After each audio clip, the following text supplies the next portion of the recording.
Hey, how y'all doing? Thank you for tuning in to Motivational Life Global. I'm your host, Mike. And today I wanted to talk about how debating can become a distraction. Like how too much debating becomes a distraction. So, in order for us to come up with solutions to issues, we have to be able to interact with one another in a fair way, in a fair manner. We have to be able to listen to both sides. Both sides have to have respect when we begin this dialogue. The purpose of the debate is for a solution. But when debate goes on for too long, an extended amount of time, it becomes a distraction because emotions come into play. That's another thing. When serious topics come up for debate, I feel like emotions have to the emotions don't have a space in the same room as individuals who are trying to come up with a solution. Because when two parties debate and they're emotional, they begin to speak of personal issues. And business is never personal. When you begin to bring up personal issues, it allows someone else to bring up personal issues, and then you're just throwing shots at each other. And we can't get anywhere with individuals just throwing shots. We have to be able to come to the table with no emotions to be able to hear both sides, both angles, both opinions, both solutions. And then we come up with the solution that is best for the issue, not the solution that is best for us personally. And so in order for us to do this, we have to come to the table with no emotions. Like, okay, we have an issue. We're in the middle of a humanitarian crisis with the gun violence. And then we're hearing a lot of talk about banning assault weapons. And there's two sides to every issue, and neither side really want to have a debate, a professional debate to come up with a solution. And this has been going on for years, and it's just a lot of mudslinging at each other as opposed to a solution. And I just feel like we can't come to the table with emotions. Each side, each party has relevant views that need to be listened to. The gun violence, I'm going to do something on that next. But right now, just to even be able to get to a debate, to be able to come up with a solution is where we're having issues at. And I think that when we come to the table with emotions, we don't allow ourselves to get to the root of the issue, because now it becomes personal. So as personal as everything is, and as emotional as all of these events make us, we have to be able to put those to the side and look at the solution for something long term, not for something that's happening right now as we speak. Because to be truthful, there's gun violence in the inner city all day, every day. Gunshots being heard all day, every day. It has nothing to do with an assault rifle. Nothing at all to do with an assault rifle. And so if we really want to come up with solutions on gun violence, we can't put the weapons that we're going to try to get rid of in categories of assault rifles and pistols. In the inner city, pistols are doing way more damage than assault rifles, and we're really not talking about that. We're talking about things that affect the public, where the nation can see it, the world can see it, but we're not really doing as much as we could do for the things that only us see in the inner city, many of which aren't reported on the news. I think everybody will go crazy if every single crime was reported on the news. So I just feel like in order for us to, I'm running in circles. So yeah, that's why I feel like, as far as us being able to debate, that's healthy. But when we debate for months and weeks and years about something, and then we start to bring emotions into it, we get away from the actual solution that we're actually looking for. And we make it personal. It becomes political. And certain things have nothing to do with politics. And so, yeah, that's just how I feel about being able to come to the table and have a debate, a healthy debate, and come up with solutions, and not look to say, okay, well, it's their fault. We have to also understand that too, when we can't put a blame on a group of individuals when it comes to a machine.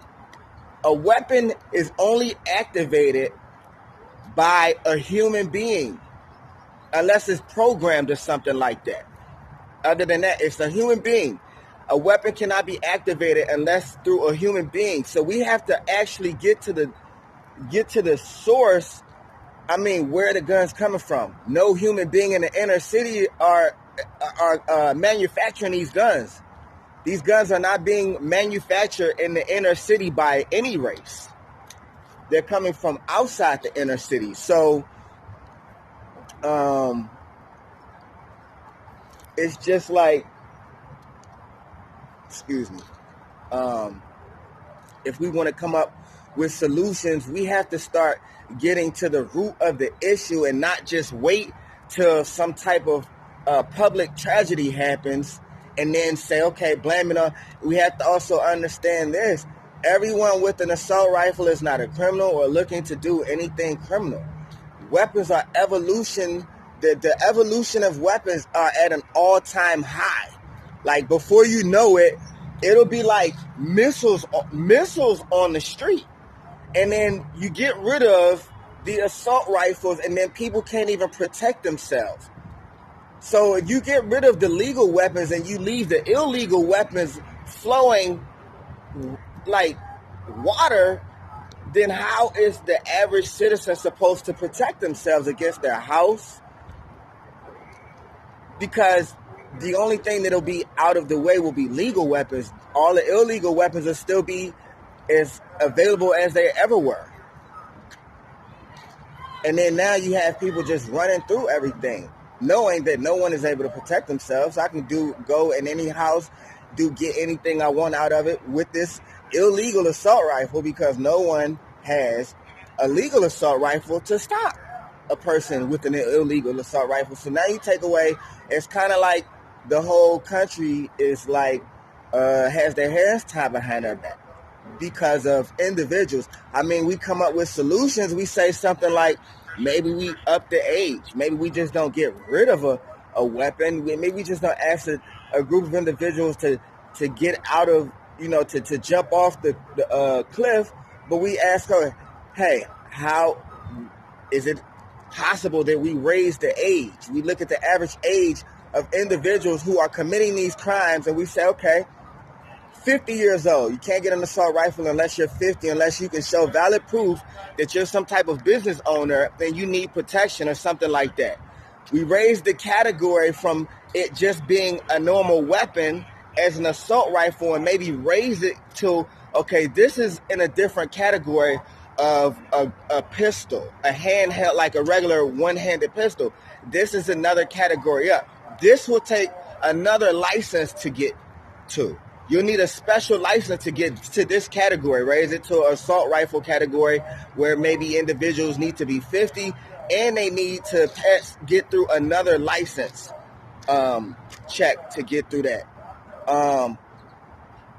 Maybe say, hey, you can co-sign for someone to get their license, but you have to be responsible for anything they do criminal with their license, and then you can better track individuals who have this license to say, okay, what do you need this license for under 50 years old? Like, why do you need a whole assault rifle?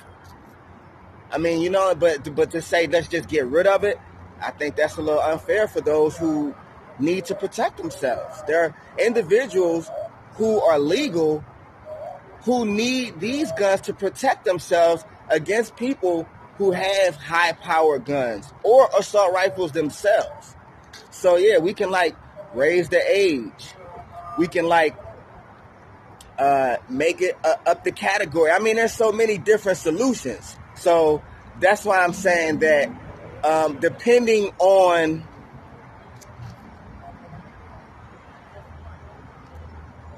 if this talk can be had without any emotions and blaming anybody for these crimes and blaming a group of people, to say, how fair is it to get rid of legal guns and leave the illegal guns so no one on earth, no one can protect themselves legally, and everyone with an illegal gun can get triple the number. And so now I don't see that makes too much sense. So I say, instead of banning, let's just make it let's just tighten up on who can get this license and how. Like I say, they come out with missiles in a couple of years, and an assault rifle is going to be like a breath of fresh air. But then if you ban it, because this is a law, this stays. It's not like you rarely hear somebody retract a law. Once a law is in place, you rarely ever hear that this law is retracted. So I just think that we also have to look at the long-term ramifications of a decision like that.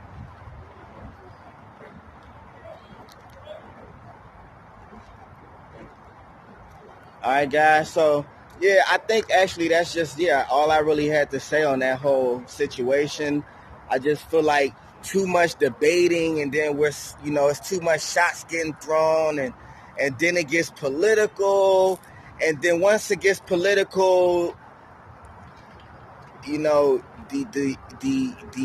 foundation of it is thrown out the door, for political reasons and political gains. And again, we have inner city violence all day, every day, all over every single city. So to wait until we have these public tragedies that happen, I think is a tragedy of our community. And it doesn't show that we're really serious about doing something about gun violence, period, because there's plenty that we can do before we even touch the laws. There's plenty that we can do before we get to the law. And I think that we're doing a lot. I think we're doing a lot better than we have in the years previous. So, I mean, I think that we're doing really good. But just to debate and just to ban, and I think that we need to think about the long-term ramifications, where this country's going, where's the world going? There's so many world wars going on right now. So I just think it's a lot more for us to think about. All right, guys. Thank you very much. I appreciate all your support. Motivational Life Global.